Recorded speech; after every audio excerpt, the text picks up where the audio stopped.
Assalamualaikum warahmatullahi wabarakatuh. Alhamdulillahirabbil alamin wa bihi nasta'inu ala umuri dunya wadin wassalatu wassalamu ala asrofil mursalin wa ala alihi washabihi ajmain. Amma ba'du. Salam sejahtera bagi kita semua. Sebelumnya saya ucapkan terima kasih kepada dosen pengampu mata kuliah Farmasi Bahari, yaitu Ibu Dokter Apoteker Tuti Slamet MSI MMKes yang sudah berkenan memberikan kesempatan kepada kelompok kami untuk menyampaikan hasil diskusi kami pada kesempatan kali ini. Tak lupa juga kepada teman-teman yang sudah meluangkan waktunya untuk menonton video ini, saya ucapkan banyak-banyak terima kasih. Sebelum memasuki materi, izinkan saya memperkenalkan anggota dari kelompok kami. Yang pertama yaitu ada Teh Julia Christine dengan NIM D1A210091. Yang kedua ada Kang Robi Ananda dengan NIM D1A220013. Yang ketiga ada Teh Rida Hoirunisa dengan NIM D1A220229. Dan saya sendiri selaku moderator Jaki Ahmad Gifari dengan NIM D1A210070. Kami dari kelompok 5 kelas A17B reguler sore program studi S1 Farmasi Universitas Al-Ghifari Bandung akan mempresentasikan materi mengenai senyawa aktif berkhasiat dari biota laut. Untuk materi yang pertama akan disampaikan oleh Teh Rida Hoirunisa. Yang kedua yaitu senyawa-senyawa untuk tuberkulosis. Baik, pertama-tama kita bahas mengenai biota laut itu tersendiri. Biota laut dibagi menjadi dua kelompok. Yang pertama yaitu kelompok hewan dan yang kedua yaitu kelompok tumbuhan. Untuk mengenal biota laut lebih jauh, kita perlu mengetahui terlebih dahulu sifat-sifat dari biota tersebut. Menurut Romi Mohtarto dan Juwana, biota laut berdasarkan sifatnya dibagi menjadi 3 kategori. Yang pertama yaitu kategori planktonik. Kategori planktonik yaitu biota yang melayang-layang, mengapung, dan berenang mengikuti arus. Karena biota laut kategori ini tidak bisa melawan arus. Yang kedua yaitu kategori nektonik. Biota laut kategori ini yaitu biota laut yang berenang-renang, yang hanya terdiri dari hewan saja, seperti ikan, cumi-cumi, ubur-ubur, dan lain-lain. Lalu kategori ketiga yaitu kategori bentik, di mana biota ini hidup di dasar laut dan juga di dalam substrat, baik tumbuhan maupun hewan.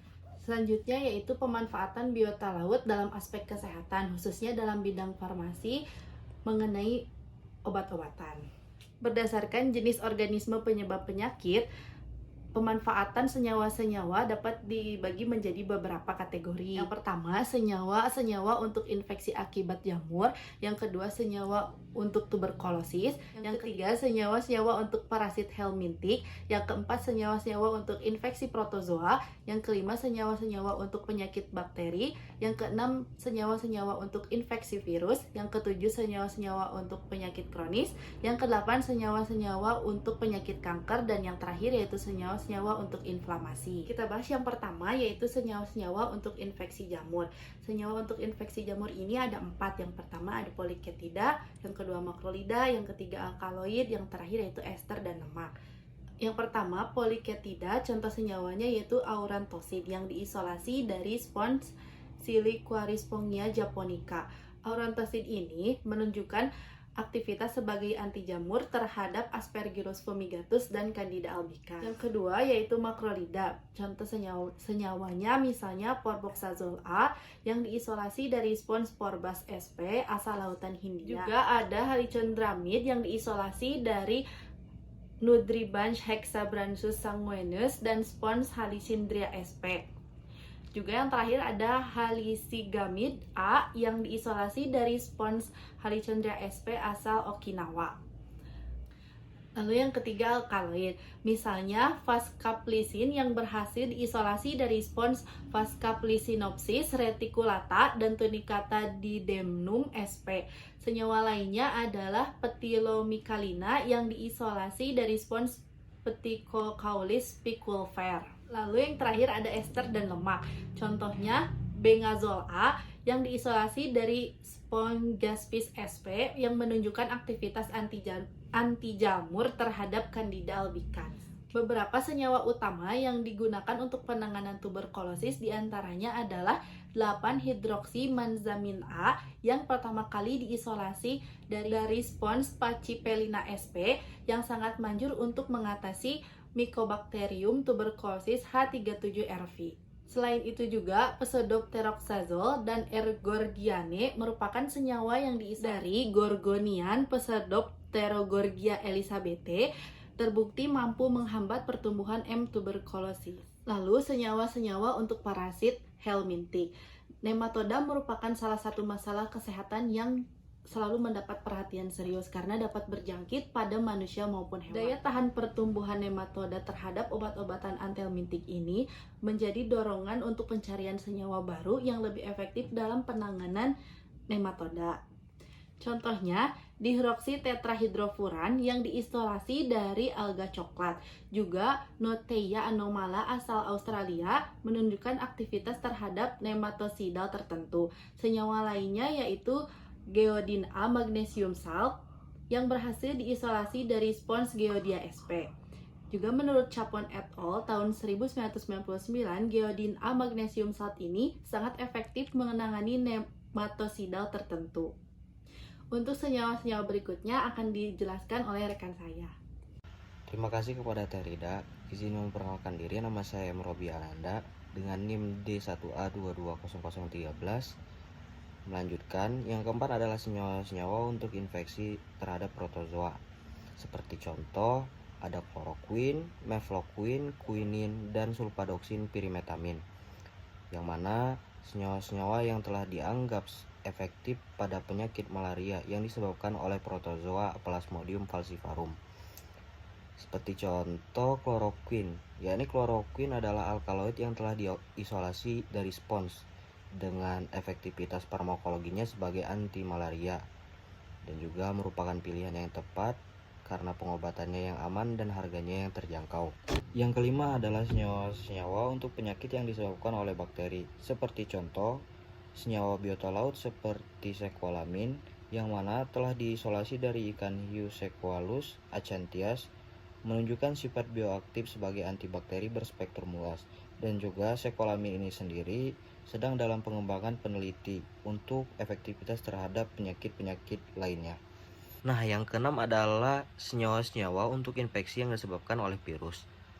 Para peneliti menemukan dua senyawa, yaitu ARA-A dan ARA-C, dari nukleosida hasil pemurnian dari spons Cryptotetia crypta.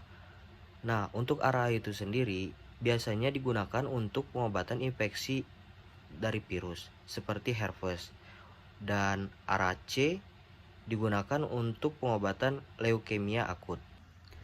Selanjutnya, senyawa-senyawa untuk penyakit yang bersifat kronik. Penyakit kronik merupakan masalah yang sering dialami pasien. Salah satu obat baru yang ditemukan dari biota laut adalah zikonotid. Senyawa ini dihasilkan dari sintetik racun siput laut dan diklaim memiliki efek yang sama dengan morfin untuk mengurangi nyeri namun tidak menimbulkan ketagihan.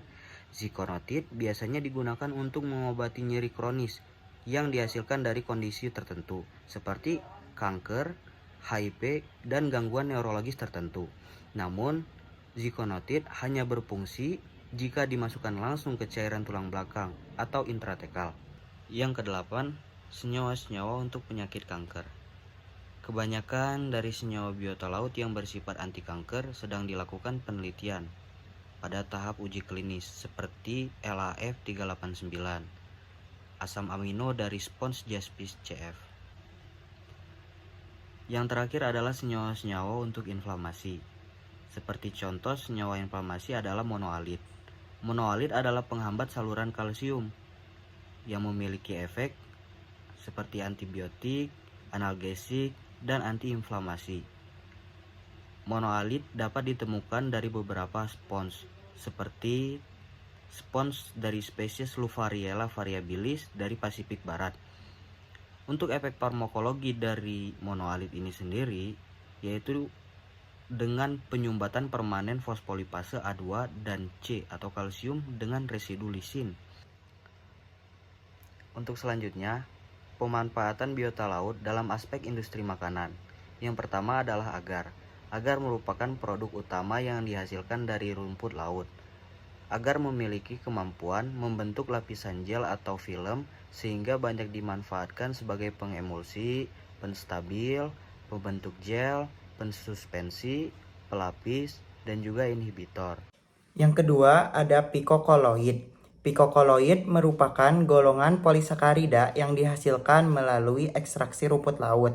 Pikokoloid mampu membentuk gel sehingga banyak dimanfaatkan sebagai bahan pengental atau emulsifer dan stabilisator atau penstabil makanan.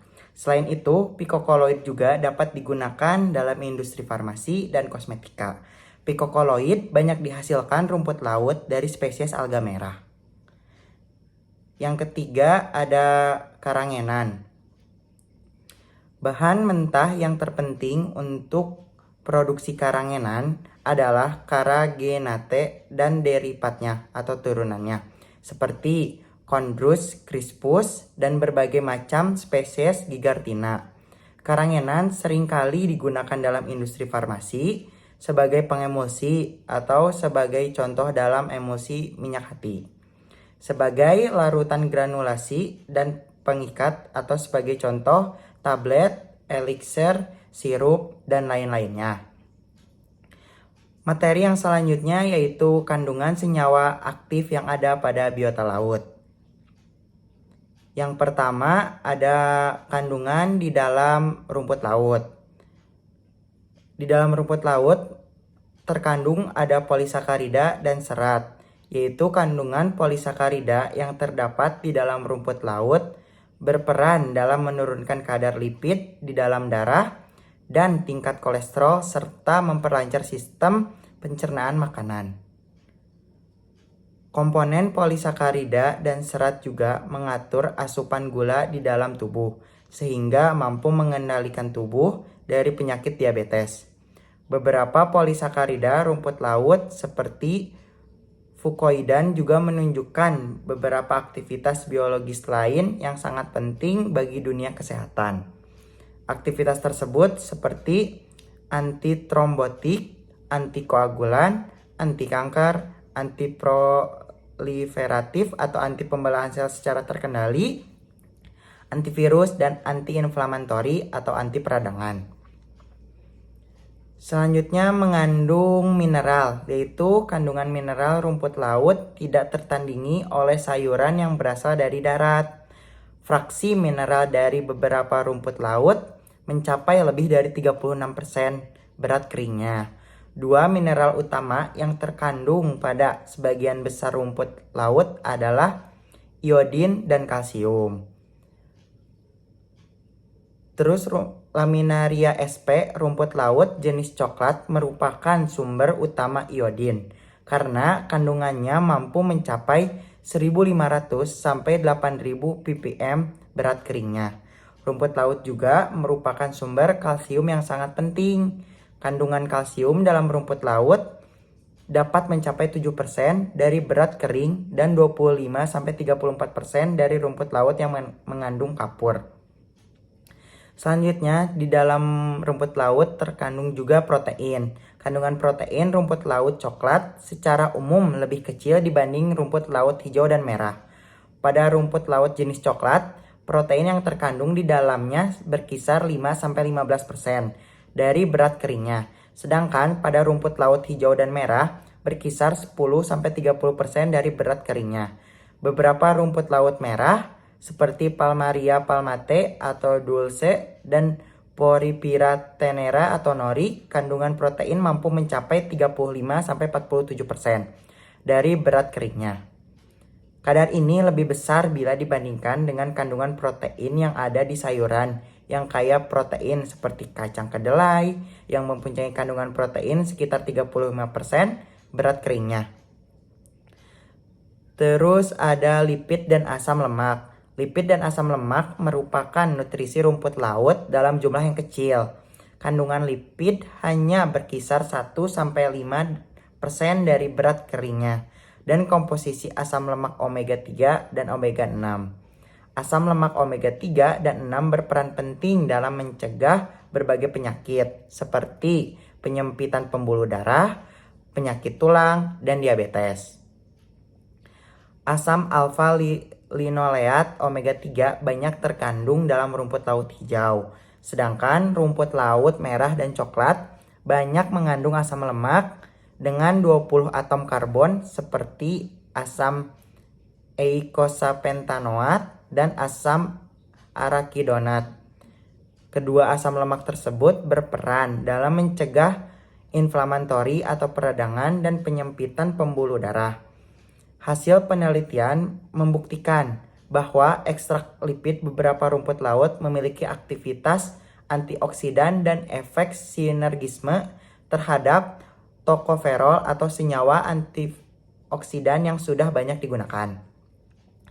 Selanjutnya, rumput laut juga mengandung vitamin. Rumput laut dapat dijadikan salah satu sumber vitamin B, yaitu vitamin B12 yang secara khusus bermanfaat untuk pengobatan atau penundaan efek penuaan atau anti-aging, chronic fatigue syndrome atau CFS, dan anemia.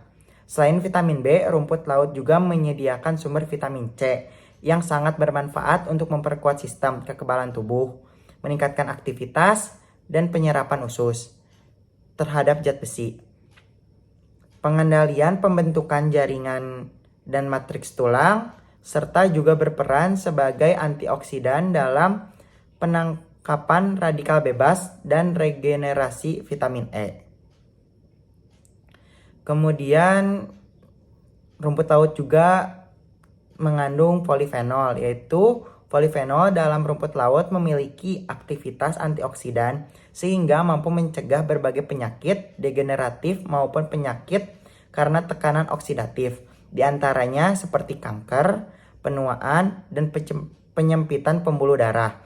Aktivitas antioksidan dan polifenol dari ekstrak rumput laut tersebut telah banyak dibuktikan melalui uji in vitro, sehingga tentunya kemampuan antioksidannya sudah tidak diragukan lagi.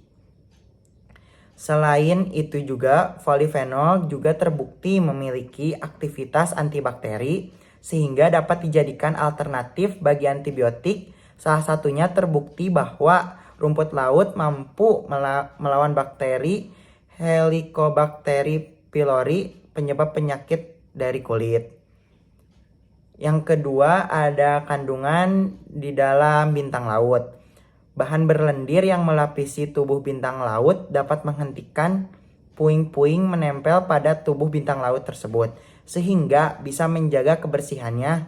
Dan peneliti juga percaya bahwa bahan tidak lengket ini dapat dijadikan senjata baru yang penting untuk mengobati penyakit inflamasi atau peradangan seperti asma dan radang sendi. Lendir bintang laut juga dapat digunakan untuk melapisi pembuluh darah yang akan membiarkan sel darah putih mengalir dengan mudah. Sel-sel darah putih harus tetap mengalir pada pembuluh darah. Selanjutnya yang ketiga ada kandungan di dalam teripang. Nah, dalam teripang memiliki manfaat dan khasiat yang sangat luar biasa. Di antaranya untuk penyembuhan luka seperti luka bakar, luka gores, sayatan, mengatasi kulit gatal, sebagai tonik ginjal dan darah tinggi, serta jerawat, asam urat, mah, dan masalah persendian pada usia lanjut, tumor, kista, kanker, stroke, kesehatan liver, kesehatan jantung, dan lain sebagainya. Bahkan sudah banyak penelitian yang meneliti tentang khasiat dari ekstrak teripang tersebut. Terima kasih kepada Kang Jaki. Izin untuk melanjutkan. Sebelumnya perkenalkan, saya Julia Christine dengan NIM D1A210091. Pada kesempatan ini saya akan sedikit memaparkan materi mengenai kandungan senyawa yang terdapat pada biota laut dan juga obat-obatan yang berasal dari biota laut. Nah, untuk bahasan yang pertama yaitu mengenai kandungan yang ada dalam keong laut. Nah, keong laut ini merupakan hewan air yang termasuk ke dalam hewan bertubuh lunak dan memiliki cangkang. Dan berdasarkan suatu penelitian, senyawa beracun yang dihasilkan oleh keong laut ini sedang dikembangkan sebagai obat anti nyeri, yang mana kemampuan untuk meredakan nyerinya itu hampir sama dengan morfin, namun lebih aman gitu karena tidak menyebabkan adiksi atau ketagihan. Nah, senyawa itu adalah racun-racun peptida ya yang berfungsi untuk melumpuhkan mangsa keong laut gitu. Nah, jadi baru-baru ini juga ada upaya untuk menyempurnakan temuan tersebut ya, dan telah dilakukan oleh tim dari University of Queensland yang berhasil memodifikasi racun peptida tersebut menjadi lebih stabil sehingga bisa digunakan dengan cara diminum seperti obat yang lainnya gitu. Nah, kemudian tim yang dipimpin oleh Profesor David Crick ini melakukan perubahan terhadap struktur kimianya dan beberapa ikatannya itu diganti dengan unsur sintesis sehingga lebih kuat dan stabil untuk diproduksi. Nah, dari hasil pengujian yang diujikan pada tikus ya, ternyata racun peptida hasil modifikasi ini cukup efektif untuk meredakan nyeri gitu, sama seperti bentuk aslinya gitu. Kekuatan racun hasil modifikasi ini diklaim sama kuatnya dengan obat morfin meski tidak menyebabkan ketagihan. Nah, untuk bahasan yang selanjutnya yaitu mengenai kandungan dalam bulu babi. Nah, apa sih bulu babi? Bulu babi itu merupakan hewan laut yang berbentuk bundar dan memiliki duri pada kulitnya yang dapat digerakkan. Nah, berdasarkan hasil penelitian yang dilakukan oleh Delianis ya di Institut Obat dan Bahan Alam Universitas Diponegoro membuktikan bahwa bulu babi ini ternyata mengandung protein dalam jumlah yang sangat besar gitu, yakni mencapai hingga 80%, di mana kandungan dalam bulu babi ini diekstrak ya, kemudian diujikan pada hewan mencit, dan dari hasil pengujiannya itu didapatkan bahwa mencit yang diberi makan bulu babi ternyata memiliki kandungan hormon testosteron yang hampir sama dengan mencit yang disuntik hormon testosteron. Nah, materi selanjutnya yang akan saya bahas yaitu mengenai obat-obatan yang berasal dari biota laut. Nah, yang pertama itu ada fucoidan. Fucoidan ini merupakan polisakarida atau sejenis serat yang umumnya ditemukan pada spesies rumput laut coklat, dan selain itu juga dapat ditemukan pada bulu babi dan juga teripang. Fucoidan ini memiliki antioksidan yang tinggi ya, sehingga bisa menetralkan racun radikal bebas sehingga dapat menjaga tubuh dari berbagai penyakit. Kemudian yang kedua itu ada astaxanthin, di mana sumber astaxanthin ini hampir semuanya terdapat pada hewan akuatik ya, seperti ikan salmon, ikan air tawar ataupun air laut yang berwarna merah seperti udang, kepiting, dan juga lobster, serta ada mikroalga Puvialis hematococcus yang merupakan mikroalga yang kaya akan astaxanthin. Nah, astaxanthin ini merupakan antioksidan yang dipercaya bisa digunakan untuk menangani beberapa kondisi gitu, seperti degenerasi makula, kemudian untuk mengatasi kolesterol yang tinggi, gejala menopause, atau kerusakan kulit akibat paparan sinar ultraviolet. Nah, selanjutnya itu ada Adcetris yang merupakan konjugat obat antibodi yang menggabungkan antibodi CD30 dengan obat monometil auristatin. Nah, Adcetris ini mengandung brentuximab vedotin yang merupakan senyawa yang diisolasi dari moluska laut tanpa cangkang yang disebut dengan Dorabella auricularia. Nah, untuk obat yang keempat itu sudah banyak beredar di masyarakat, yaitu ada Scott Emulsion yang mengandung minyak hati ikan kod yang merupakan sumber vitamin A, vitamin D, dan asam lemak omega 3 juga, termasuk PPH dan DHA. Suplemen ini membantu memenuhi kebutuhan vitamin A dan D untuk memelihara kesehatan tubuh serta mendukung pertumbuhan dan perkembangan.